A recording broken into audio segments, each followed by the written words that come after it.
Hola, muy buenas tardes, amigos de Pulso Social Puebla. Estamos en una emisión más este jueves 3 de noviembre de 2022 en su programa Cultura Viva con Víctor Vaca y Vianey Méndez. Y Vianey Méndez viene aquí llegando, solo que ya estamos sobre el tiempo. Sí. Hola Vianey, ¿cómo estás? ¿Qué te estás integrando aquí? Corriendo con, ya sabes, Sí. con tráfico y un accidente por allá por Reforma, entonces Me imagino. un poquito complejo, pero bueno, aquí estamos. Así es la radio en vivo. Así es la radio en vivo, definitivamente. ¿Y cómo estás? Bien, entonces estaba haciendo la presentación. Estábamos entrando apenas, sí, ya venimos sobre tiempo, justamente eso era lo que venía pues viendo ahorita en mi reloj. Sí. Que con esto del cambio de horario también es otro tema, Está complicado, pero ya está bonito. Sí, solamente tener un solo horario de aquí en adelante, hasta que a la política nacional se le ocurra otro cambio, está sí, interesante. definitivamente, porque eso es otro tema. Va a depender de las legislaciones futuras. Así es. Digo, en la mañana platicaba también con una amiga y me decía, bueno, yo me siento contenta porque siento que me levanto más temprano y el día me rinde más, ¿no? Y encuentro otros que son de, no, es que yo salgo tarde del trabajo y la verdad, pues está más oscuro, ya no se puede, nos van a asaltar y digo, ay, de todo, ¿no? Siempre pasa. Estábamos empezando, entonces hoy Víctor no nos va a poder acompañar. No, y lamentablemente nuestro querido Víctor no va a poder venir, sin embargo, pues aquí estamos. Yo espero que el siguiente jueves pues ya se encuentre por aquí. Sí, esperamos que sí, y si no, alguien más lo cubrirá. Sí, no, veremos a ver cómo sale todo esto. Esperemos que sí se dignen en venir. Ándale. No, estamos de acuerdo en que tiene un montón de ocupaciones aparte de esto. Sí, definitivamente, entonces, claro. Es súper entendible, pero aquí estamos viendo qué es lo que vamos a platicar hoy. Así es. Y hoy, hace rato estábamos platicando justamente de que se conmemora, este día se conmemora el nacimiento de André Malraux, que nació en París en el 3 de noviembre de 1901. Así es. Y es uno de los escritores quizá no tan leídos, no tan importantes, pero sí más políticamente comprometidos con las causas que le tocaron vivir. Él tuvo mucho que ver con ciertas revoluciones, sobre todo la china y la española, y vivió el franquismo, vivió en el ejército ciertas digamos, dificultades para regresar a Francia, estuvo encarcelado varias veces, Justamente eso leía, en una expedición que realiza, creo que en Brasil, él encuentra varias cosas de valor y entre eso él decide tomar algunas para poderlas vender en España y es precisamente cuando lo encarcelan, una de las múltiples veces pues va en el ejército a China y termina encarcelado en China, va a Brasil, termina encarcelado, en Brasil, va a España y cuando llega termina encarcelado, claro. y regresa a Francia y ya está el régimen nazi y también termina en un campo de concentración, así es. Del cual parece que se logra escapar.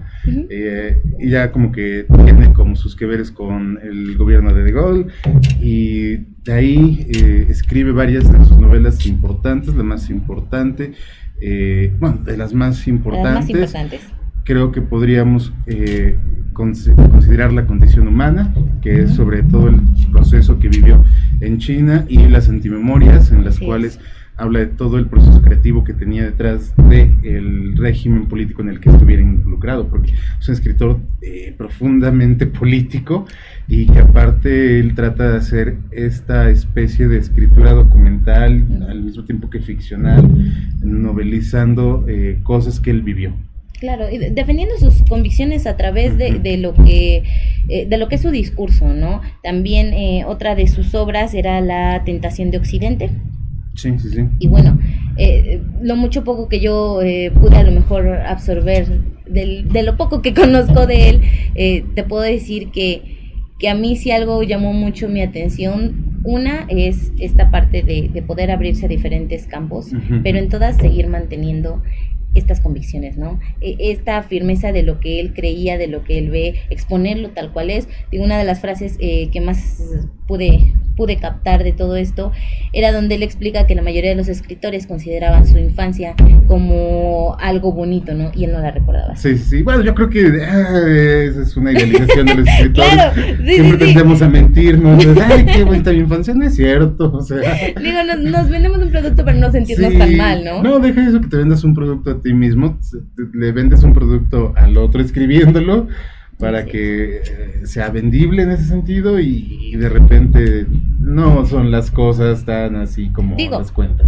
A pesar de que es una realidad que deberíamos de tener la capacidad de poder externar la realidad de las cosas, es muy cierto que, como bien acabas de decir, se promueve más la idealización, ¿no? Sí. Porque yo no conozco mucha gente, digo, a lo mejor me falta conocer personas, pero que le digas, te voy a prestar un libro de alguien muy miserable, alguien que estuvo muy triste, alguien que no tuvo objetivos, fuerza, no tuvo nada y casi se suicida. Y que te bueno, Andrea Morrow se suicidó.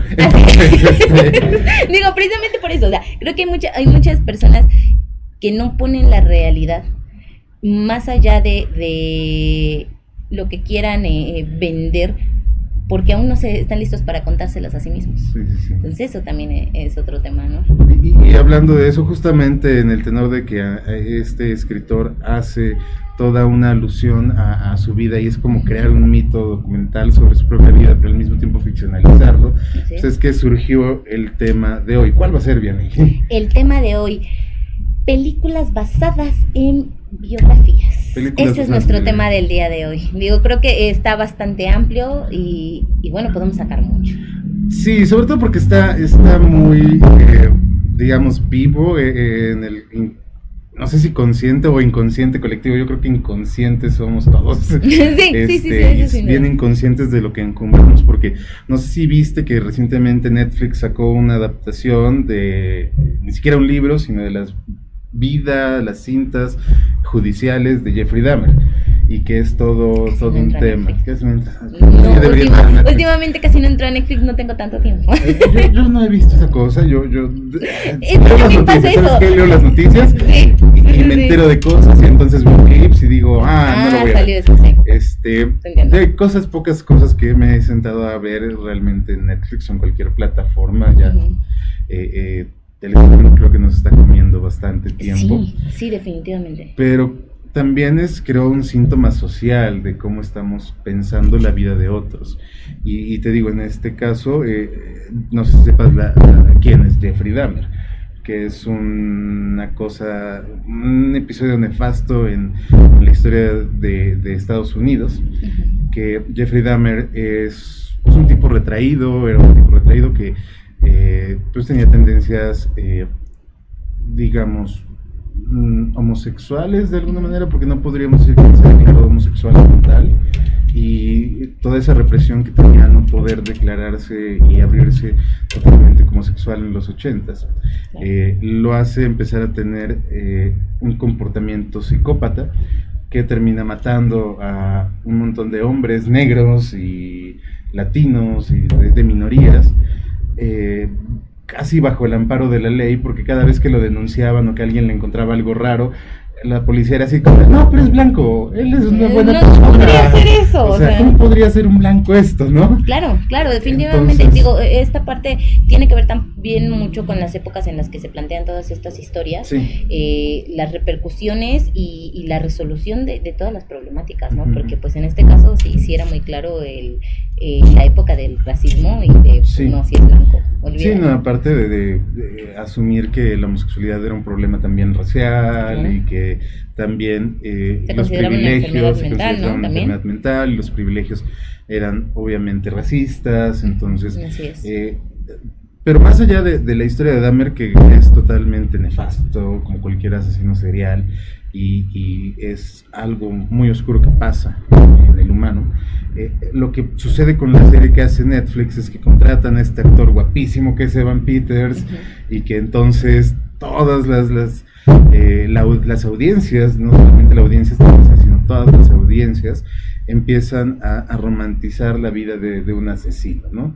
No importa si el producto como tal está hecho para denunciar este tipo de abusos policiales, incluso que digo, estos datos se hicieron muchas veces al amparo de es que no pasa nada porque es blanco, e incluso hubo una situación en la que le entregan a su víctima que acaba de escaparse de la casa donde lo tenían encerrado y lo agarran y dicen es que es mi novio y es mi amigo, empieza a decirles y se lo regresan, sí. Lo mata. Entonces digo, yo ahorita que lo mencionas, a lo mejor si en algún video en Facebook, a lo mejor llegué a ver algún corto de algo así, precisamente donde llega esta chica y les dices, no, es que es mi marido, déjenlo, ¿no? Ya no lo vuelvas a hacer.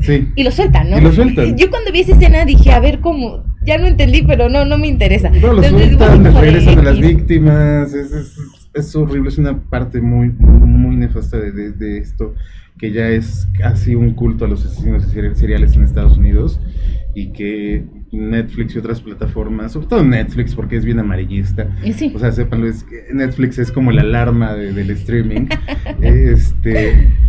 ellos han tenido esta tendencia de romantizar, quizá no como con conciencia de los creadores de las series, pero sí de tener estos productos que viralizan escenas, que viralizan comportamientos y que a final de cuentas causan que no se vea, digamos, esta idea biográfica. Claro. No es un caso, no se toma como un caso real, sino se toma como una aspiración. Fíjate que, digo, ahorita que lo mencionas y abriéndonos un poquito al tema principal, porque esto siempre va a pasar, ¿no? Vamos a desglosar aquí todo. Ahorita que lo comentas, yo recuerdo la época en la que salió la película del Joker, donde evidentemente manifiesta muchos trastornos mentales serios, severos, de mucho cuidado, en el que la gente, creo yo, y digo, esta idea la tengo desde hace muchos años, donde deberíamos educar realmente a las generaciones a saber tratar o cómo demostrar empatía ante diferentes tipos de enfermedades o trastornos mentales. ¿Por qué? Porque pasan dos cosas. Cuando tú desconoces esta información, o violentas o encuentras empatía o encanto por estas situaciones. Entonces, realmente ya si existían aquellos que pudieran tener indicios de algún tipo de enfermedad, llámale del tipo que tú gustes y mandes, llega un momento en el que tú cruzas esta línea porque le encuentras cierto encanto, ¿no? Entonces, yo recuerdo cuando la película del Joker, había mucha gente, ¿no?, que decía, no, muy violenta. Era todo lo que te decían, ¿no? Y otras que, no, yo quiero ser así porque, no, libre, y yo que quiera, y lo que yo decida, ¿no? Y a mí, la verdad, como psicóloga, sí me perturbó mucho esa reacción de la gente, ¿no? Porque realmente te enfocaba en la parte del wow, super personaje que lidera gente, que hace lo que quiere, que entonces de pronto explota y tenía derecho de matar a todo el que se encontraba, ¿no? Entonces, ahorita retomando lo que tú comentas, pues bueno, lo que te ofrecen, la realidad que te ofrecen es una realidad enferma, es una realidad problemática, violenta, confusa, que además está normalizada y que se defiende. Digo, yo tengo, por ejemplo, ahorita que mencionábamos a la plataforma, la referencia de una serie llamada You, precisamente de un acosador, y que hay patrones que a lo mejor, y porque sí tuve la oportunidad de platicar también con otras personas que dicen, es que no manches, yo tenía un amigo que hacía eso, y que stalkeaba así, que revisaba esto, qué miedo, ¿no? Pero te lo dicen en una plática de cotorreo y de broma. Sí. Cuando tú de verdad te das cuenta que eso existe, que eso pasa, que eso es una realidad y que posiblemente o te está pasando o le está pasando a un familiar cercano, ya sea que lo ejerza o que se vea sometido a esa situación, cambia la perspectiva. Y eso es algo que no estamos acostumbrados a ver. O sea, yo recuerdo las reacciones de las personas después de una película cuando dice, siempre la leyenda, ¿no? Esta película fue basada en hechos reales. Por ejemplo, mi abuela, cada vez que veía esa leyenda era de, ¡por Dios! ¿Te imaginas que haya pasado eso? Y yo así de, es que sí pasó, ahí dice. O sea, sí sucedió. Entonces el impacto cuando ya es una realidad y te das cuenta que pues en efecto muchas películas están basadas en la realidad de muchas personas, cambia tu perspectiva, o tendría al menos que hacerlo, ¿no? Y muchas veces termina siendo como de, la película que vi hace rato, y tanta. Sí. Y te pierdes todos estos patrones, esta visión que se tiene, ¿no? Pues sí, sobre todo, bueno, mencionas la película del Joker, que en teoría es una biografía. Ajá, de un personaje de un cómic, ¿no? Pero digo, está Batman, tenemos muchas de Batman. Ahí habría que pensar cuál es el límite de lo biográfico, ¿no? Sí. O sea, por ejemplo, en el sentido, las películas de Batman están guiadas por las acciones que hace Batman, ¿no?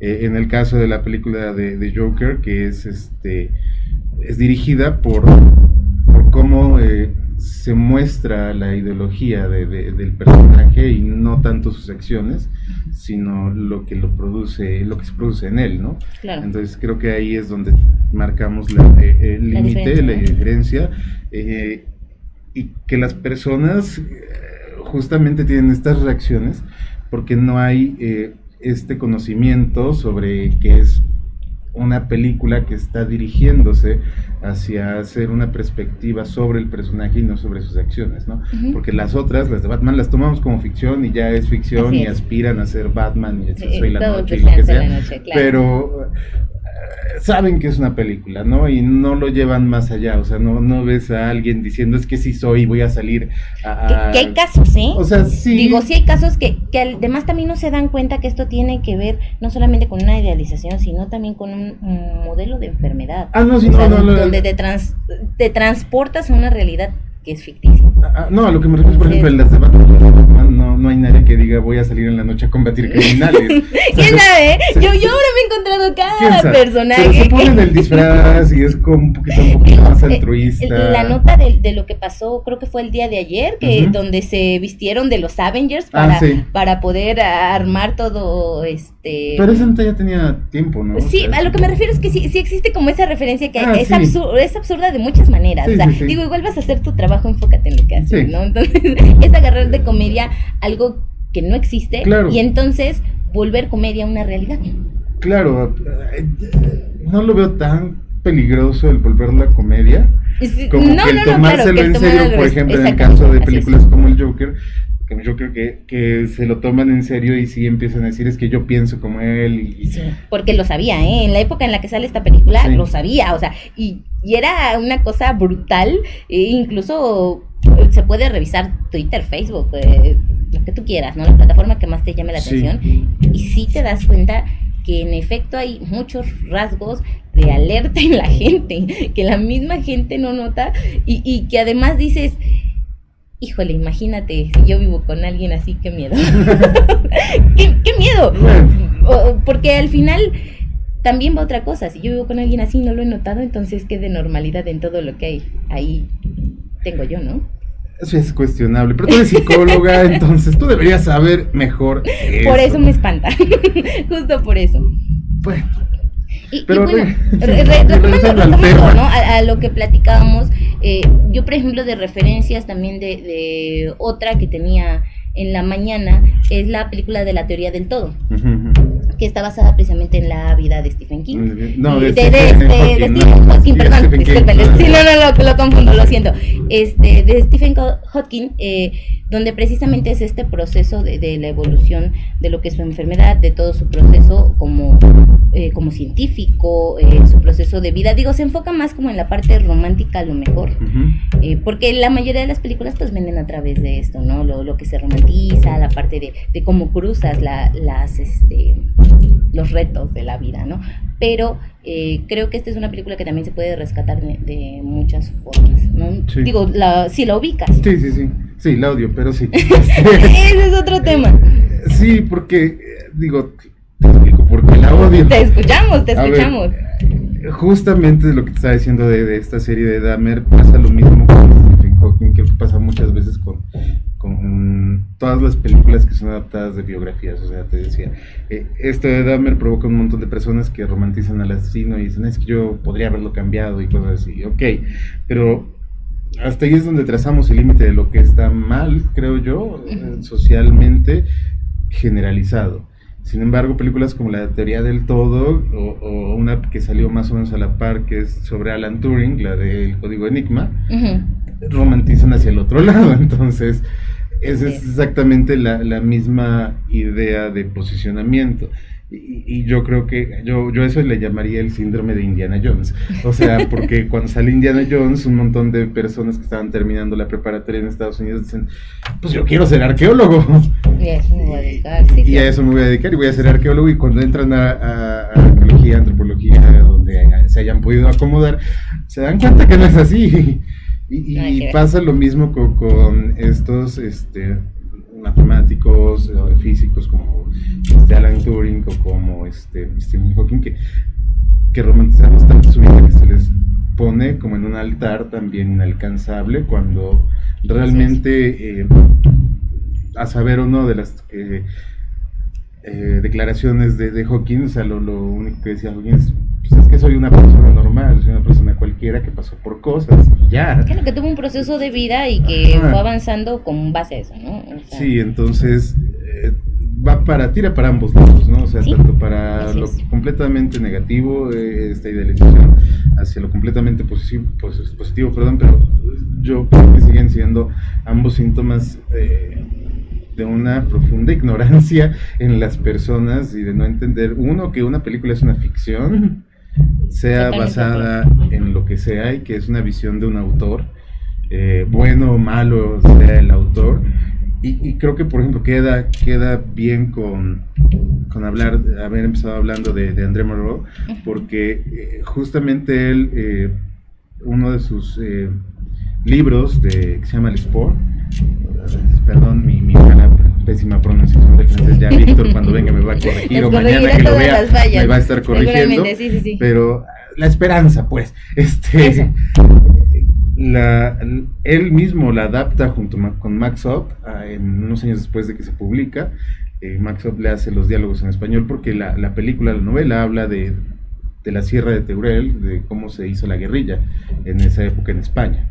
Y entonces es algo que él conocía y es algo que él dijo, yo voy a dirigir y voy a escribir si alguien la quiere sacar, y alguien la quiso sacar, y él dijo, pues yo la voy a dirigir y la voy a escribir con mis amigos, y va a funcionar como yo quiero que funcione, porque es una ficción que yo estoy presentando. Ahora, el problema es, por ejemplo, en este caso, Stephen Hawking no tiene nada que ver con su adaptación, Alan Turing menos, o sea, Jeffrey Dahmer, por supuesto que para nada, o sea, incluso está este escándalo en que las víctimas de Dahmer pues también están enojadas con los creadores de la serie porque no se les tomó en cuenta y sienten que es una falta de respeto, no que no se les haya tomado en cuenta, sino cómo se está retratando en la serie, ¿no? Es que es eso, también están vendiendo tu vida de una forma que en efecto no fue. Entonces así como de, bueno, yo estuve ahí, ¿no? Sí. Esa es mía. Sí, o sea, estás contando mi historia, ¿por qué no me puedes preguntar, no? Sí. Creo yo que es como la parte complicada y pues bueno, lo que tú nos comentabas. Vamos ahorita a un corte por nuestra página. Sí. Continuamos todavía en redes sociales, en lo que es Facebook, ¿sale? Pero digo, o sea, retomamos un poquito de esto, pues bueno, al final lo que tú dices es cierto, lo que tú quieres creer, asumes y compras.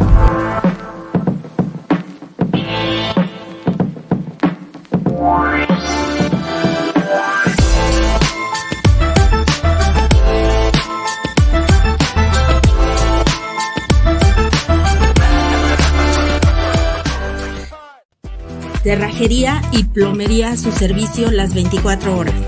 19 años nos respaldan. Satisfacción garantizada. Aperturas de todo tipo, chapas, candados, llaves con chips, autos, cambios de combinación, etc.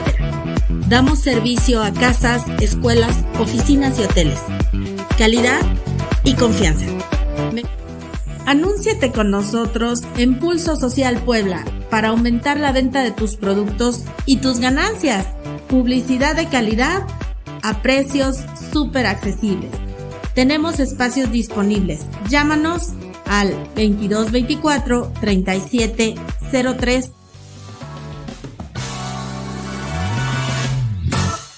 Bienvenido a pulsosocialpuebla.com.mx, el único medio de comunicación en la ciudad de Puebla con un enfoque analítico y práctico, noticias de actualidad, mesa de diálogos, entrevistas de interés popular, agenda política y programas de difusión científica. El Instituto de Psicología, Pedagogía y Ciencias Humanas presenta Inconsciente Colectivo, todos los lunes a las 2 de la tarde. Segunda campaña Reciclatón 2022. Centros de acopio en Atlixco, Puebla, Tlaxcala y... Es que yo quiero ser una princesa, ¿no? Y yo así de, órale. Sí, Ya regresamos ya otra vez. Bueno, retomamos un poquito lo de las películas, pero hacemos referencia a la película de María Antonieta. Entonces te digo, quien decía así de yo quiero ser princesa. Y entonces una vez una maestra nos dice, bueno, cuidado con qué princesa. Uh-huh. Y otra, no, yo voy a ser reina. Cuidado con qué reina, ¿no? La reina de la banda. Y ándale. Entonces de pronto, en mi casa la ponen, yo debía tener, ¿qué te gusta? Como 12, 13 años más o menos. Conocía la historia, evidentemente nunca fue una de mis aspiraciones, no planeaba morir de esa manera. Y pues bueno, te das cuenta que en efecto cuando ya conoces, limitas, ¿no? Pero cuando yo platico sobre esta película en la escuela, no faltó quien el de yo quiero ser reina, porque lo iba a tener todo, ¿no? Yo así de, híjole. Sí, bueno, no vieron el final de la película. No la quizá. terminaste, ¿verdad? Entonces, porque eso es una realidad, o sea, también esta aspiración de ser como ciertos personajes, y eso pasa en películas, en series, en cualquier punto, ¿no? Que no conoces realmente cuál es la historia de fondo. No, digo yo. Entonces dices, ouch. Sí. Y depende de quién cuenta esta historia. Recientemente también Netflix, porque repito, es el alarma de las plataformas. La que nos notifica que esto ya está mal. Es cuando dices, aquí hay algún problema. No, apenas sacaron una película que me parece muy valiosa. La novela me gusta, pero, a ver, sacan una película que se llama Blonde, sobre Marilyn Monroe, y está basada no en la vida de Marilyn Monroe, sino en un libro que se llama Blonde, que hace Joyce Carol sobre su visión de Marilyn Monroe, que incluso la protagonista nunca se llama Marilyn Monroe, o sea, la protagonista se llama Norma Jean, que era el nombre de Marilyn Monroe, y lo que va contando la novela no es una vida de Hollywood como se presenta siempre, ¿no? Lo que ella va contando es un discurso entre tercera, primera, narrador interior, una cosa medio rara que por eso que se revuelve Joyce Carol Oates la narración, cómo se va sintiendo ella en cada etapa. Pero es una novela que está sesgada por una investigación que más o menos hace Joyce Carol Oates, y también es una novela que está sesgada por los intereses del escritor. O sea, no es, e incluso ella lo ha dicho, eso no es una biografía, no es una autobiografía, es una ficción que se le ocurre a partir de hechos que le cuentan y que conoce de la historia. Y entonces, el director que hizo la de Bohemian Rhapsody, que fue muy criticado porque pues Bohemian Rhapsody, que también es una película biográfica, está como muy linda y como que tiene sus cosas ahí de, ay, sí está enfermo, pero siempre va a superarse, es muy motivacional en ese sentido. Se va hasta el otro lado con Blonde y la hace toda oscura y deprimente, y solamente son montajes y escenas en las que ella es maltratada, de los que periodos ella más crueles, ¿no? Ni siquiera periodos crueles, o sea, solamente pone escenas a veces inconexas de por qué estaba enferma, por qué tomaba pastillas, cómo la maltrataban, cómo la violaban, cómo estaba metiéndose barbitúricos incluso, cómo era su relación con el poder, pero nunca se habla de esa idea de Marilyn Monroe. O sea, hablan es un personaje que es una mujer, que sucede que se llama Norma Jean, y sucede que está en el contexto de Marilyn Monroe, que sucede que es ella en teoría, pero es un personaje. Y entonces las personas empiezan a decir, es que están maltratando el legado de Marilyn Monroe. A ver, o sea, otra vez. Y además lo que bien dices, digo, yo tengo referencias, no conocía realmente estos detalles, porque volvemos a lo mismo. Cuando vemos un programa, cuando vemos una película, una serie, nos metemos a cualquier plataforma, llámale lo que quieras, asumimos que nos están contando la historia real de lo que pasó, ¿no? Y lo acabas de decir bien, o sea, no, definitivamente no, porque esta, como bien lo dijiste, es una visión de un externo, o sea, no es una autobiografía, no es que ella dejara un libro y de aquí empezáramos a sacar algunas ideas, no es de que se documentara su vida como tal y a partir de eso, o sea, es una perspectiva ajena que retomó la visión externa, ¿no? Sí. De lo que estaba sucediendo a su alrededor. Entonces, esta falta de visión de los espectadores, de poder analizar, conocer o enterarse qué carambas estás viendo, pues es, si no nula, escasa. Muy escasa. O sea, definitivamente creo que esa es una de las mayores problemáticas ante cualquier adaptación, ante cualquier filme, porque, digo, sí pasa con los libros, ¿no? También que son libros que son películas basadas en libros, y sin embargo vas a encontrar un público muy extenso que te va a decir, eso no pasó, esto faltó, esto... porque hay datos que tampoco podrían entrar dentro de este tipo de rodajes, porque no hay el tiempo. O sea, son múltiples cosas que creo que sí quedan muy al aire con la gente, y que la gente pues realmente... Sí, incluso creo que el problema ahí está, insisto, la ignorancia o la pereza incluso de decir, esto es una obra de ficción, tengo que entender el mensaje que me está construyendo esta ficción, porque es una pieza aparte. Por ejemplo, ellos... las personas que se centran en que esto es lo que me están mostrando y esto es lo que pasó, entonces no están entrando en la convención de que esto es literatura, cinematografía, incluso pintura, porque hay pinturas muy famosas centradas en eventos reales, y entonces tenemos ahí pinturas como Delacroix que tiene a esta mujer con la bandera francesa y la revolución, y dicen, es que había mujeres así, no, o sea, es un símbolo, y esto que está contando otra cosa, no te está diciendo esto pasó en la revolución y vio esta escena el pintor, está simbolizando a través de ciertos gestos, y tienes que dar toda la explicación. Justo hoy estaba hablando con mis alumnos, ¿no? Y hay una redundancia que tuve que utilizar con ellos. Les dije, ustedes tienen que construir un mensaje comunicativo, porque hay mensajes ahora que no comunican, y hay personas que no entienden que hay mensajes. Entonces tiene que ser muy explícito para que la gente pueda acceder a ello.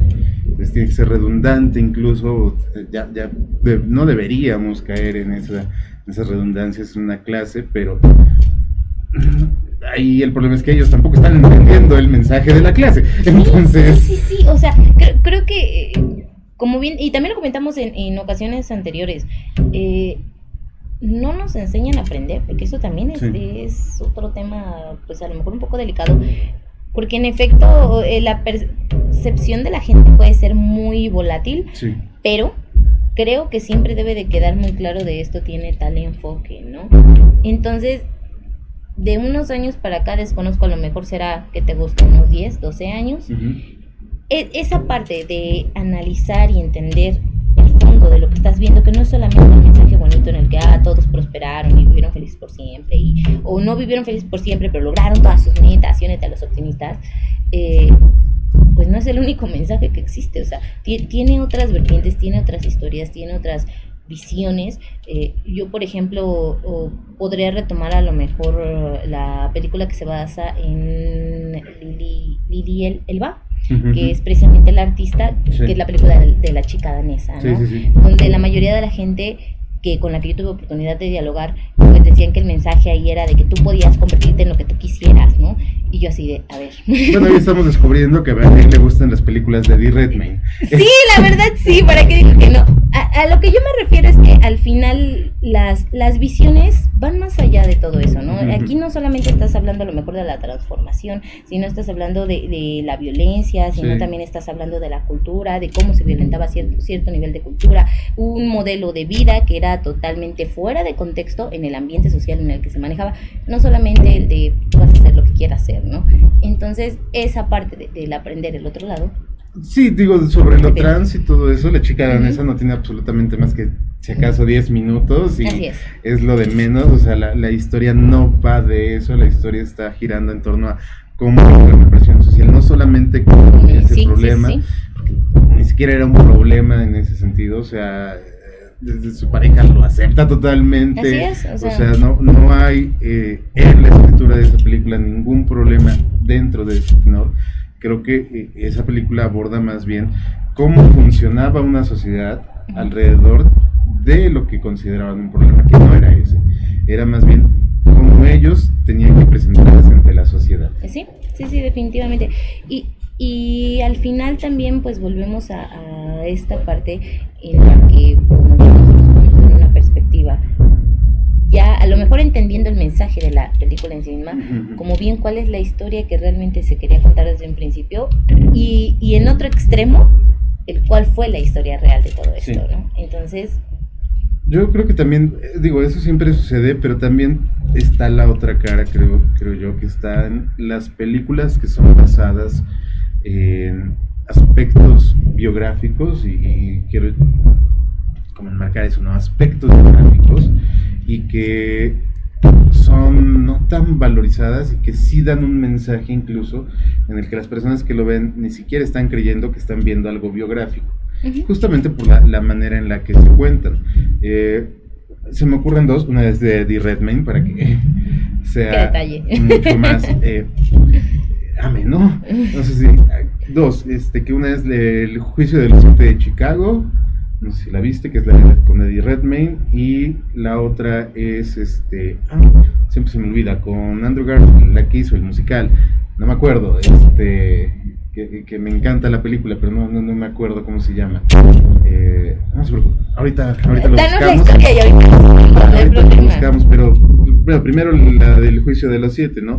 Que es solamente una película centrada en un juicio sobre 7 personas que fueron detenidas en Chicago durante la convención demócrata, que tenían que, básicamente eran los hippies, a los que arrestaron y que tomó el poder como cierta referencia para decir: a estos los vamos a castigar y a ustedes también por seguir de revoltosos, ¿no? Y es algo que pasó y es algo que sucedió, pero la película te lo cuenta sin esa seriedad, sin tener que decirte esto pasó. O sea, te lo cuenta en un tono total de ficción, en el que te va construyendo incluso la historia como si fuera primero un stand-up de uno de ellos, y después te va construyendo la visión como más seria, que es la de Eddie Redmayne, pero también está la versión que está como en lo marginal, que es la de las Panteras Negras, y las tres visiones van ahí intercambiándose tanto que hay momentos completamente absurdos.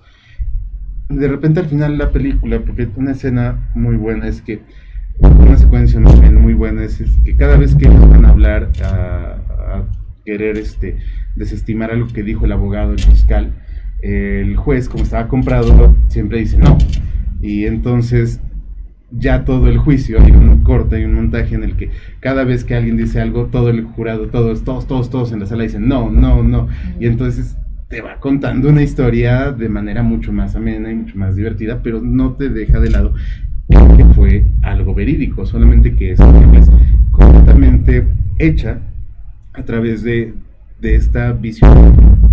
El director incluso creo que lo dijo en alguna entrevista: yo no quería contar la historia verdadera, yo quería contar cómo está de mal el sistema. Entonces agarré una historia absurda de esta época y la conté aún más absurda, que se hizo tan real, ¿no? Sí, y creo que retomamos esta parte de lo que comentábamos hace rato, ¿no? El normalizar lo absurdo, lo inexistente, no solamente romantizarlo, sino también idealizarlo. Sí. Porque la aspiración entonces se vuelve pues esta visión de película, ¿no? Digo, hace unos días veía un meme precisamente que decía: cuando sales de la película y te sientes el protagonista, ¿no? Y vas a la ventana y como así. Pero es una realidad, digo, parece broma o cotorreo, pero se pierde. Sí. Y ya busqué el nombre, siempre se me olvida ese nombre, que es Tic Tic Boom con Andrew Garfield, que es la historia es la historia de un músico, de un escritor, guionista de Broadway, que está tratando de hacer un musical y vender su primer musical. Y entonces en todo ese problema, él descubre que hay uno de sus amigos que tiene SIDA, y entonces trata como de sobrellevar esa noticia, que su amigo se está muriendo, con que él quiere ser un, digamos, debutante en las filas de Broadway, pero toda la historia está contada en un musical, dentro de un musical, en un musical. Entonces te ponen el metraje, digamos, original, Ujú. en el inicio, se llama Jonathan Larson, y Jonathan Larson abre, el verdadero Jonathan Larson la película diciendo: yo tenía un reloj en la cabeza que hacía tic, tic, tic, tic, y de repente deja la película todo en negro, y nada más hace boom, tiene un letrero chiquito, ¿no? Y entonces ya te empiezan a contar con Andrew Garfield ahora cómo era la vida de este hombre, pero siempre atravesado por musicales, por números musicales, y de repente te cambia la película que él está contando esa misma historia, el mismo actor está contando esa misma historia en un musical que se está haciendo sobre la vida de Jonathan Larson, Ok.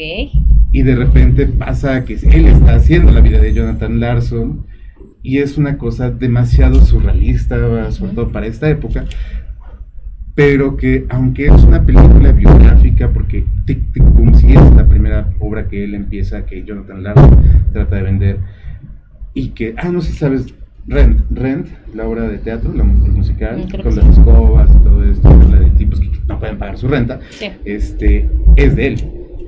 Ok. Entonces, toda la historia que te están contando es cómo él vende su primera obra, pero a través de ese mismo musical que vendió para su primera obra. Ok. No, sí suena bastante surrealista. Y te dicen al final: sí, ya vimos su éxito, Ujú. y te lo ponen en un letrero. Entonces, el problema es que él se muere 2-3 días antes de escena Rent, porque tenía una condición, una enfermedad que de repente le dio un aneurisma y ya. Y eso no te lo ponen, nada más te lo ponen en un letrero, pero lo que está tratando de darte la película como un mensaje, lo que está construyendo en la ficción, es realmente cómo es la lucha de alguien que se entera que su hijo tiene SIDA. Claro, y digo, es bueno también esa parte que comentas, la de, y esto no te lo ponen, porque Sí. se rompería. Porque eso no... Sí, pero también rompes la ilusión Sí. del espectador, la Ujú. de... porque vamos a otra cosa, aquí tiene que ver mucho con lo que se vende realmente, o sea, Ujú. el mensaje real y lo que realmente importa de la película. Y luego está la zona de marketing, ¿no? En lo que tienes que vender, Sí, sí. lo que va a pegar. Entonces, aquí es donde dices, bueno, ya esto no cuadra porque pierdes la expectativa y el mensaje se vaya a perder, entonces, ¿no? Mejor nos concentramos en esto.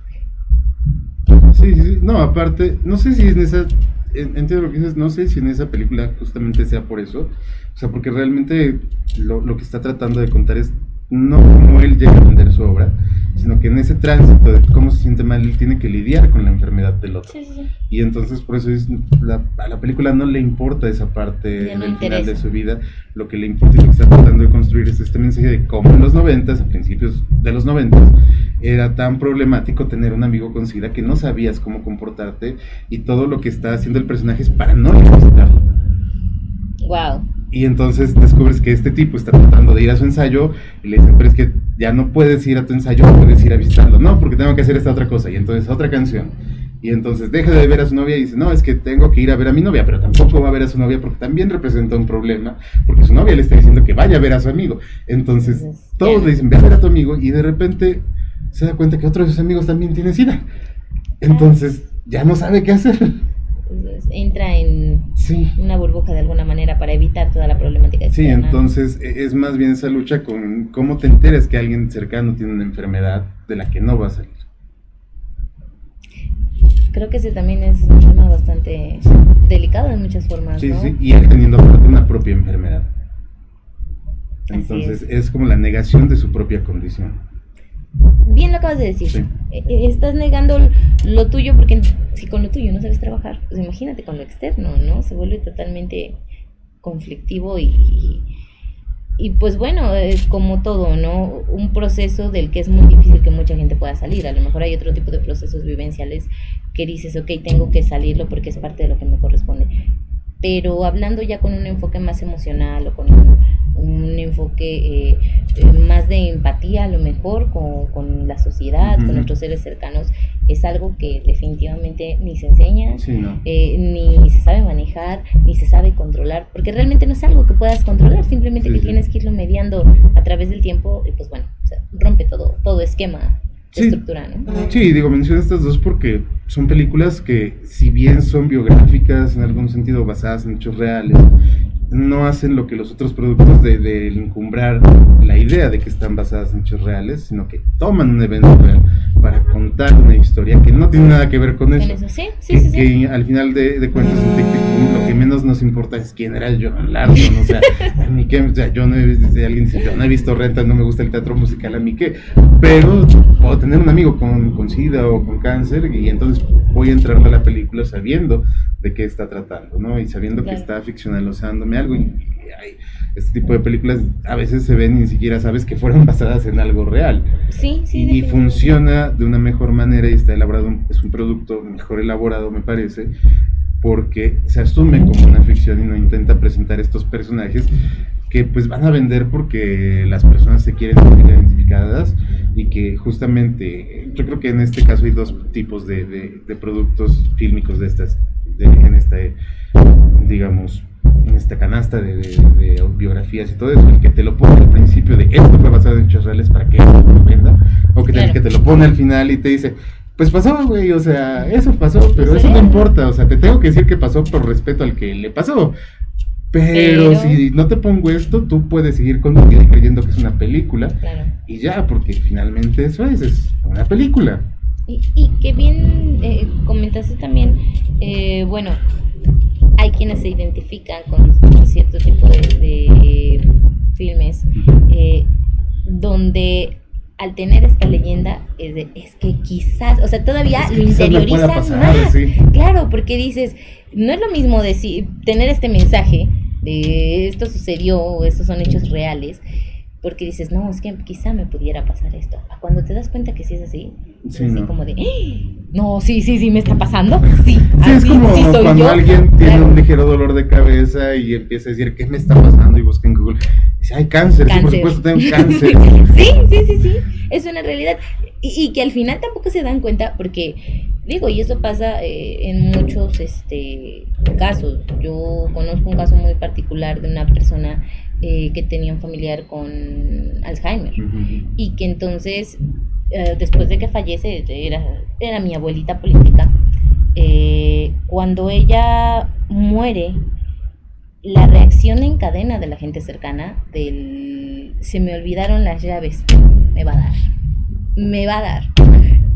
Esto es real, porque se empieza a convertir en una psicosis donde ya, si no pasaba, te empieza a pasar. Cuando son cosas que a lo mejor se nos olvidan a todos, ¿no? De pronto dije, ay, sí, cierto, se me olvidó quitar mi llave de aquí afuera. Y no tiene que ver con otra cosa, o sea, lo haces tuyo, ¿no? Y yo evidentemente, uno de los mercados más fuertes en la actualidad, pues son las plataformas de streaming, que son de las que absorbemos todo. Y ya ni siquiera adoptamos. De TikTok.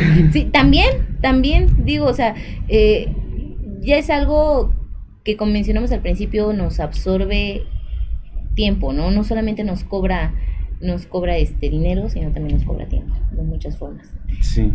Sí, sobre todo porque te digo, no sabemos cómo se construye el mensaje.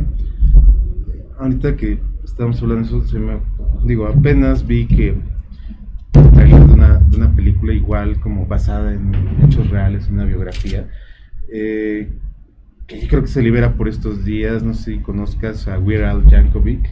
Es un tipo que en los 90 se hizo muy famoso, finales de los 80s, 90s, por agarrar canciones culturalmente relevantes, utilizar la misma música y cambiarles la letra a algo completamente público. Entonces, creo que alguna vez lo comenté con Víctor.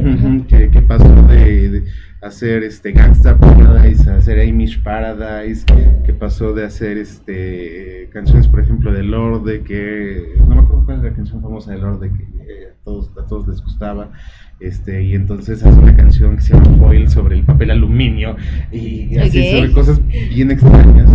Y entonces veo que Daniel Radcliffe va a hacer la película sobre este güey, pero coescrita con Weird Al Yankovic y tiene toda su producida y todo, y aparte la va a liberar, creo que gratis para ciertas plataformas en ciertos horarios. Pero algo importante que dice el tráiler dice, es que esta es mi historia y yo la voy a contar como yo quiera. O sea, y no tiene que ser real, tiene que ser absurda y tiene que ser verídica, no tiene que ser real. Claro. Y justamente creo que ese es el problema con las adaptaciones biográficas. Se toman demasiado en serio, no los creadores, las personas, a eso que está basado en la realidad, porque la realidad está también bien absurda a veces, o sea, Sí. y ese absurdismo creo que se nota mucho más en películas que quieren ser serias, o sea, incluso por ejemplo en el Código Enigma, como comentabas, o en la de la teoría del todo, a veces hay personas que, no sé, voy a decir esto, igual y se enoja, igual y no, igual y alguien se ofende, pero a veces creo que es más loable ver una película de Rápidos y Furiosos y apreciar el aspecto técnico de cómo demonios hicieron que ese efecto especial se viera tan real, porque sé que es una ficción y sé que las personas a mi alrededor no van a intentar agarrar un misil de submarino con las manos, porque para empezar no van a estar cerca de uno. Claro, en nunca. su vida. A decir, es que este amor tan bonito sí lo puedo tener yo, porque eso entonces los lleva a querer tener Total. ese amor bonito y una neurosis así como tamaño rascacielos. Claro, porque entonces todos estos conceptos se vuelven aspiracionales. Ujú. Y entonces, cuando tú entras en esa burbuja en la que dices, yo voy a ser, o yo soy, o yo me voy a transformar en, te das cuenta que en efecto en ningún momento prestaste atención Sí. al entorno de lo que realmente implicaba este concepto, ¿no? Sí, sí, sí. Te digo, para películas románticas nos atascan todos los días de muchas, ¿no? Sí. Y lo peor de todo es que sí se compran esa parte de yo voy a hacer esto. No, aparte es Entonces, más así inverosímil, como de- ¿no? O sea, Sí. es como de la teoría del todo, te pintan la relación entre ellos como bien bonita y de repente es... Ya, que bueno, así no vaya. era. Claro, Sí. porque así no era, o sea, y eso no implica que fuera, que esa relación no debiera existir, o sea, existió por una razón y tuvo un proceso, quizá pudo haber alguna otra situación que mejorara el camino de todo lo que pasaron, pero ya. pasó, ya, punto. Pasó así como ya. Así es. Entonces, qué buena plática la del día de hoy. Extrañamos mucho a Vaca hoy, pero Sin ya duda. estará aquí el próximo jueves. Esperamos, y si no, pues Yo creo que sí. ahí veremos cómo cubrirlo. Sí. Pues bueno, ahora sí, muchas gracias y pues excelente tarde a toda nuestra audiencia. Creo que nos vamos primero por la página, porque ya aquí nuestro querido... Ya. Ya, perfecto.